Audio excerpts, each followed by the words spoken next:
Imagine waking up to the sound of the Baspa River with snow-dusted mountains watching over you like ancient storytellers. Today I'm taking you on a journey to the edge of India, to Chitkul and Rakchham, two of the last villages before the border, hidden deep in the wild heart of Himachal Pradesh. Life here moves at a pace most of us have never known.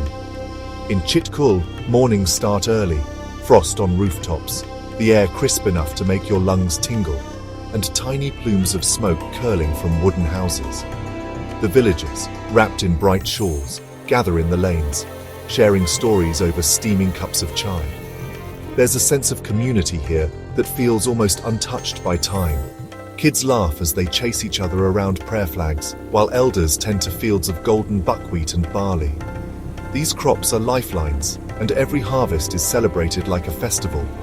It's a hard life. Long winters mean months of snow, and sometimes the only way out is by foot. But people here have a resilience that comes from living on the edge, literally, with the mighty Himalayas as both protector and challenge. Just a short drive down the valley is Rakchham, a village that feels like a secret, tucked between pine forests and glacier-fed streams. Here, life is simple, almost poetic. Shepherds lead their flocks high up the slopes, and you can hear the distant clang of cowbells echoing through the woods. The rhythm of life follows the seasons, planting, herding, gathering, and finally retreating indoors when the snow comes. What's magical about these villages isn't just their remote setting, but the warmth of the people.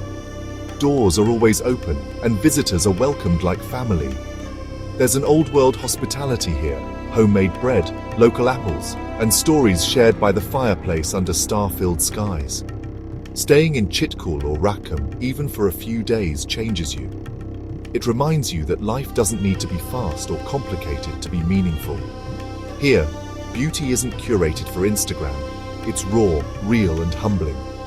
The mountains, the river, the people, they teach you to listen, to slow down, and to find joy in the little things. So if you're craving an adventure that's more about connection than checklists, add Chitkul and Rakchham to your bucket list. Trust me, standing at the edge of India, you'll realize, sometimes the world's best stories are found in its quietest corners.